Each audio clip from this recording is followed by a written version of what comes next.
Hey, what's up, everybody? Jasper Gonzo here. Another What's Next. We're gonna talk about He-Man. Again, no.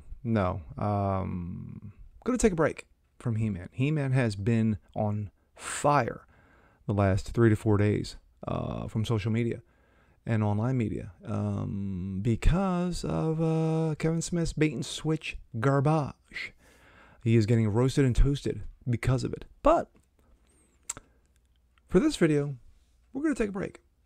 We are going to delve into a couple of stories that you might have missed.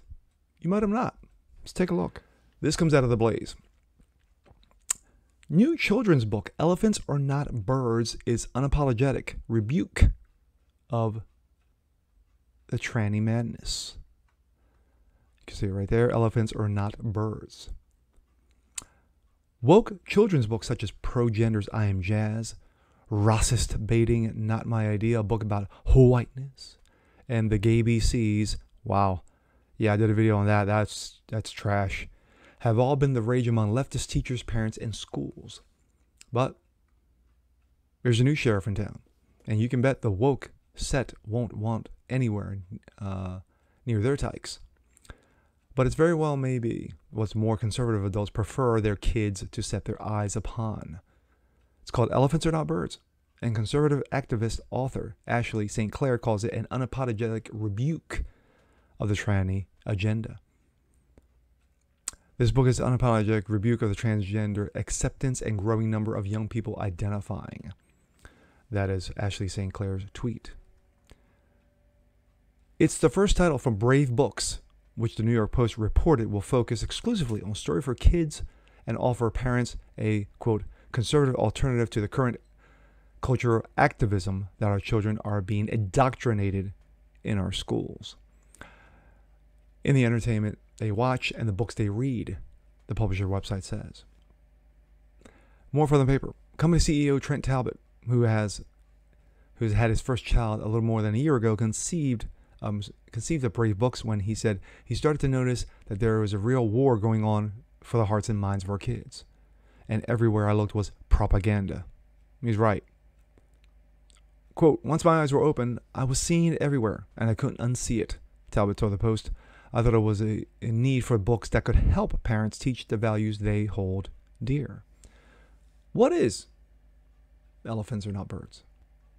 It's a book about an elephant named Kevin who likes to sing and then is convinced by a vulture named Culture the vulture, that he actually must be a bird since he sings so well. But despite Culture's bestowing a beak and pair of wings on Kevin, he just isn't able to do life as well by trying to be a bird. Quote, this book is an unapologetic review of transgender acceptance and the growing number of young people identifying as trans. You get a special attention now that the classroom if you say, hey, my name is not Billy, it's Amanda, the 22-year-old author told the paper. I am going to have a little boy in November, and it's scary to think that he could come home and say, my friends all identified as something else. And that's how I feel. And have my son crying because he's not put on hormone replacement therapy. How are leftists reacting? You might expect the usual wokeness. Quote, this is beyond vile. One Twitter user, Big Gay Al, wrote, I assumed it was satire, but appears not. Another commenter tweeted, this book is, quote, hate speech and evil. How about we support and accept humans for who they are and what to be? I was like, this has to be a parody. I scrolled down and see Elephants Are Not Birds, and I stopped thinking this was a parody. SMH. Mothers effers are going to have blood on their hands. One decrepit user is an idiot. It's sad that we are at a time and place where you have authors who want to put positive books about positive role models and, traditional thoughts and actions that we have grown up with and things that we have grown up with now are considered hateful and vile. When you basically say, hey, there are only two genders, just men and women, men can't be women, women can't be men. Oh no, you're a hater, you're a racist. You look at the Olympics. Olympics are a perfect example. You have the woke soccer team led by purple-haired Megan Rapinoe. They lost to Sweden, and they got blasted 3-0. You look at one Olympic shot putter who decided, well, you know what, the American flag's not for me. The national anthem's not for me. So I'm going to pout here like a little baby while you have the champion embrace her win and goes off to Tokyo. Then you have the woke NBA basketball team. No, I can't say the woke Olympic basketball team lose in the opening round for the first time in over a decade of Olympic play. So when you have something positive like this come about, you should embrace it. I know I do. Let's move on. And speaking of basketball, this comes out of Breitbart. Nolte, woke dies at the box office, including LeBron James and his embarrassing Space Jam sequel. There you are. Of course, he's crying as usual. It's official. Karen James is no Michael Jordan.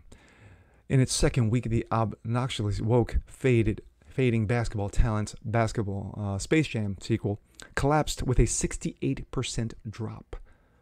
The $150 million title grossed a crippling $10 million in week 2, bringing its total to just $51 million. It's not going to even make its money back. Why Warner Brothers chose to hand an appealing franchise over to someone as unappealing and divisive as LeBron is anybody's guess. The real result is between $150 million production budget with an additional $50 million, $80 million likely spent on promotion.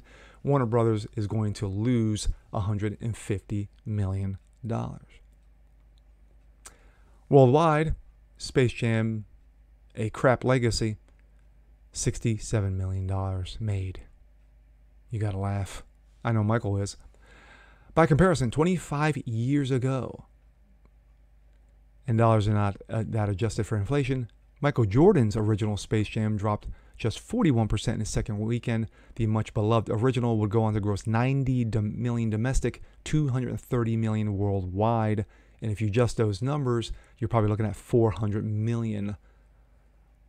About 330 to 400 million worldwide if adjusted to today's numbers. Black Widow isn't doing much better, which is terrifying news for Disney. After 3 weekends, thanks to this weekend's 58% drop and humiliating 10.8 million gross, Marvel sits at just 150 million domestic. The world can't say Black Widow. Its planetary gross is just 272. Disney's box office stool is held up by 3 legs: Star Wars, Pixar, and Marvel. Well, right now, Disney is releasing Pixar solely on its streaming service, which has removed the specialness to come with each new release. Star Wars has committed woke suicide at the box office, leaving only Marvel, which is why Black Widow's box office collapse has Disney terrified. Next up for Marvel's franchise is the launch of Phase 4 in September with Shang-Chi and The Legend of Ten Rings, which has no stars, no Robert Downey Jr. A mere 2 months later, Marvel's Eternals, which is absolute garbage, which has Angelina Jolie and Salma Hayek. Yeah, at one time, Angelina Jolie can carry a movie by herself. Not anymore. But no Robert Downey Jr. Neither of these titles look like they would be much fun. Marvel also has promised that Phase 4 will be woke. And if they keep that promise, that will be the end of that. My thoughts. When it comes to LeBron James, the fact of the matter is that he cannot carry a team, nor can he carry a movie. He has become Karen James. He's become extremely divisive. Extremely divisive to the point where you got those who are on the left don't want to be in the same room with him. Michael Jordan is in the background just laughing his rear end off because of LeBroni. And rightly so. Speaking of, we are going to move on to final. And this comes out of Outkick. It's from Donald Trump. Donald Trump envisions LeBron as a transgender athlete. Because common sense has died in America, some biological men have been able to participate in women's sports as trannies. The idea, of course, is absurd. Women's sports will end if men who, quote, identify as women can compete as women. Yet leftists remain to the open idea and have even encouraged it. So maybe the thought of one particular man, LeBron James, competing against women will change their minds? At Saturday's Turning Point Action Rally, Protect Our Elections event in Phoenix, former President Donald Trump offered the idea of LeBron, the left's most useful pawn and tool, competing in women's sports. I'll be honest, we all like to win, Trump said, while criticizing the transgender weightlifter, and rightly so. If I were a coach, I'll tell you, I won't be talking to too many women, as we all know women. I'd be getting some of these people that they're women. Somebody said that if LeBron James ever decided to get the operation, how would he be? How would he be on the court? The media scoffed at Trump's comments, but audiences can't shake the visual from their minds. Yeah, you can't unsee it.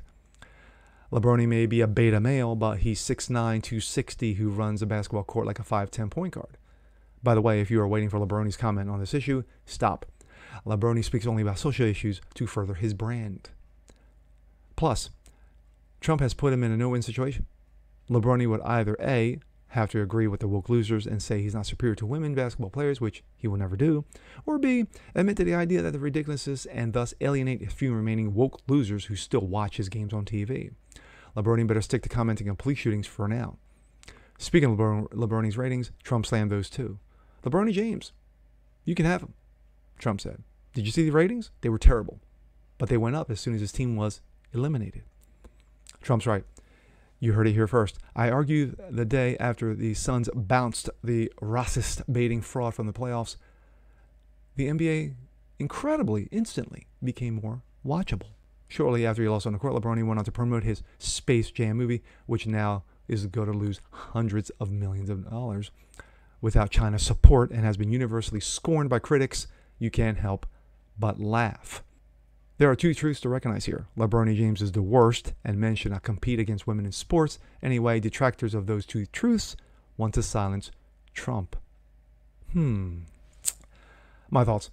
As usual, correct. Trump was hitting it bullseye, and of course got a nice chuckle from the crowd. LeBron James is the worst. He's a beta male on a 6'9" body. He was once a man, when he was at Cleveland. But you hang around enough leftist media idiots, you become one yourself.